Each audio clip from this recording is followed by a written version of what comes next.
By 1973, the golden age of American muscle was fading fast. Insurance rates were climbing, emissions regulations were tightening, and compression ratios were dropping across Detroit. The horsepower wars that defined the late 1960s were officially cooling down. But Oldsmobile wasn't done yet.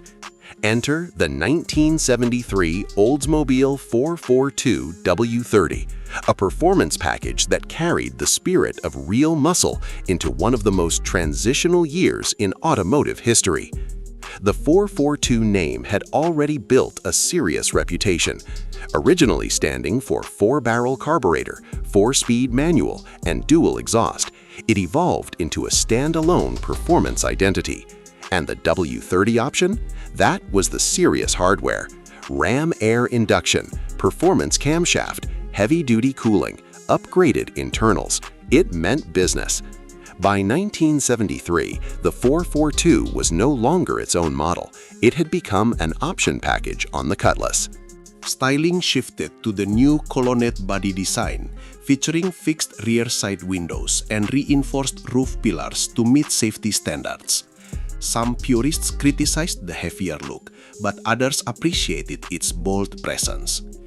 Under the hood, the 1973 442 W30 typically featured the 455 cubic inch rocket V8.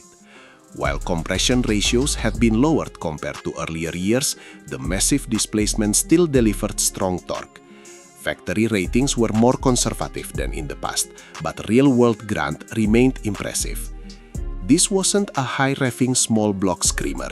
It was a torque monster, the kind of engine that pulled hard from low RPM and delivered effortless highway power.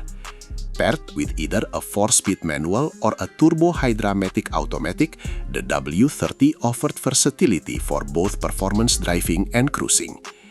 Visually, the 1973 442 W30 maintained aggressive cues.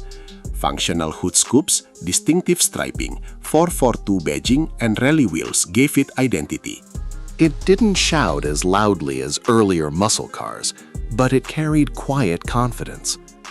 Inside, the cabin reflected early 1970s GM design, wood grain accents, bucket seats, center console options, and a driver-focused gauge cluster.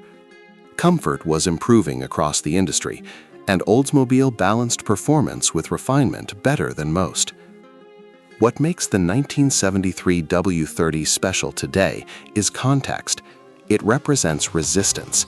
It shows how Detroit adapted performance for a changing era without abandoning it entirely. Production numbers were far lower than peak muscle years, adding rarity to the equation. Collectors often focus on 1970 as the ultimate 442 year. And while that may be true in terms of raw horsepower, the 1973 W30 tells a deeper story. It's the bridge between the wild horsepower wars and the refined performance culture that would re-emerge decades later. The 1973 Oldsmobile 442 W30 wasn't about chasing numbers. It was about preserving legacy, one 455 cubic inch heartbeat at a time.